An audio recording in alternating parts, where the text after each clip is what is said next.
Okay, day 3. I got my materials today. I've got my 40 thousandths 19 by 19. I'm going to use this for the seat bottoms. I got 4 of them. So this is my seat bottom material. And I've got my extrusion 2 foot long that's going to be my for the uprights. I'm going to use later on inside of the airplane. And I've got 10L angle, which I'm going to use for the bell crank support. I bought some extra. You can always have extra L angle laying around. I got my Z angle, which is going to be for the inside of the fuselage for the little cross stiffener that goes in the forward part of the fuselage. I've got, I guess it's 3/4 by 3/4 angle that goes, not sure where it goes yet. So where does it go? 3/4 by 3/4 goes.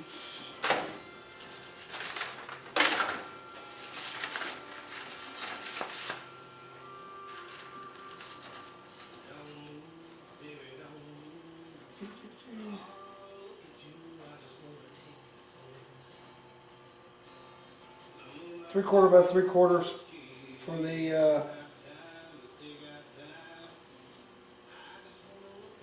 center spar doubler, seat front angle, spar uprights, wing.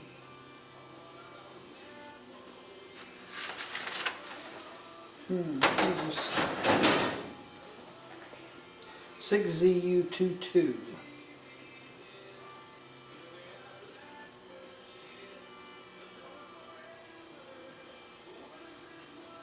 Front wing uprights, spar uprights.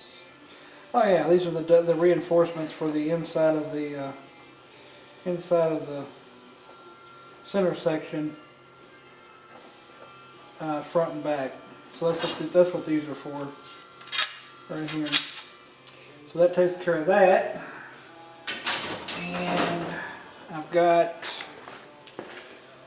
my piece of extrusion here that's going to go in to do the mod there. And I think I've got, yeah, I've got my 6 foot, I've got my 6 foot 40 thousandths that goes under. It's a doubler for the rear spar on the wing. So that's material there. I need to fabricate some stuff today, so I'm going to be turning the camera off and on, and while I'm fabricating material, I got to fabricate my channel back here for the bell crank stiffener. I was doing some test bends yesterday. I got that straightened out, and I need to go get me some clamps so I can mark the ribs where to cut them, get this part clamped in, and get it drilled. I've got rivets ordered, they'll be here tomorrow. So I'll be riveting this back together. This wing should be buttoned up tomorrow. Then the other one won't be no problem at all. So let me go get some clamps and get started.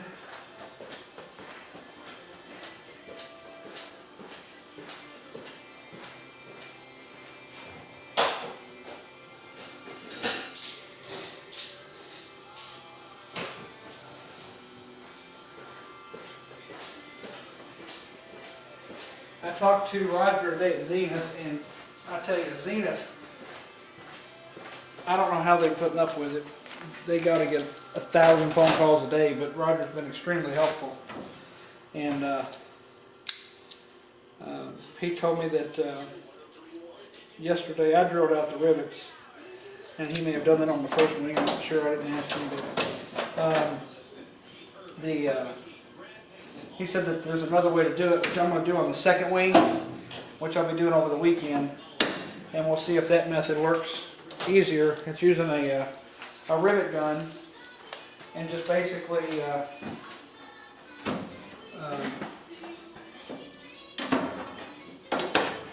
using that to knock out the stems after you grow out the heads. So we'll see how that works on the next one. So all I'm doing now is I'm putting that down there so that I can mark the rib where I want to cut it off at and put my angle in there. So what we're going to do is come around. I'll probably bring the camera around on this one since it's white and you can see it good. So let's see here. We'll bring it around and you can see what I'm doing.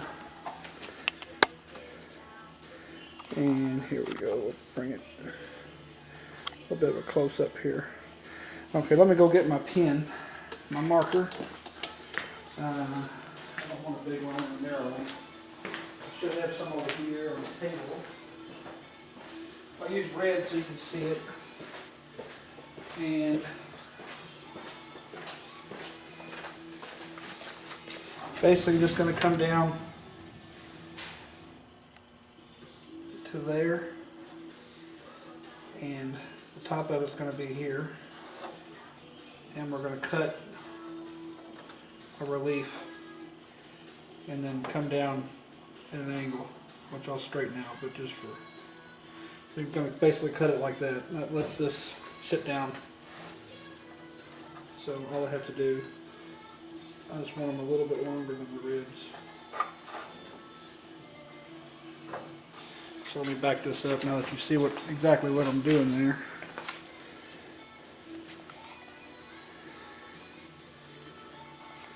Put this back where it was at so I'm not standing in the way. And we all know there's a lot of different ways to do this. This is just the way I'm doing it. And you can pick up some of it, none of it, all of it, or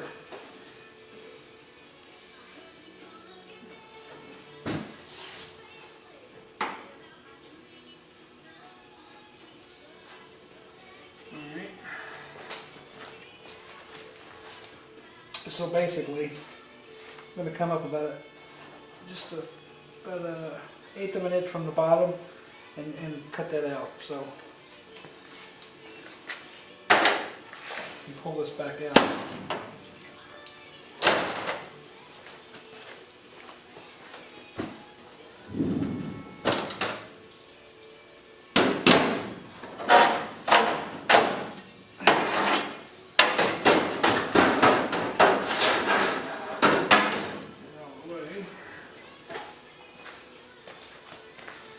Look at my cutters.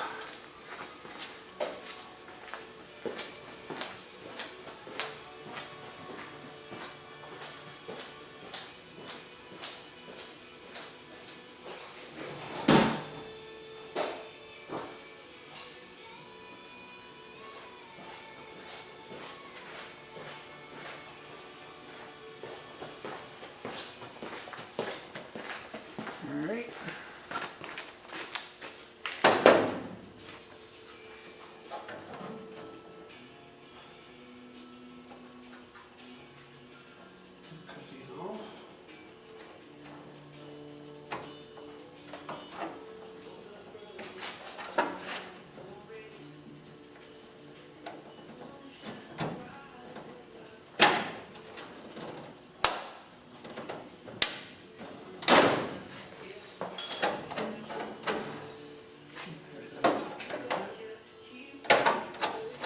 File it smooth and clean her up.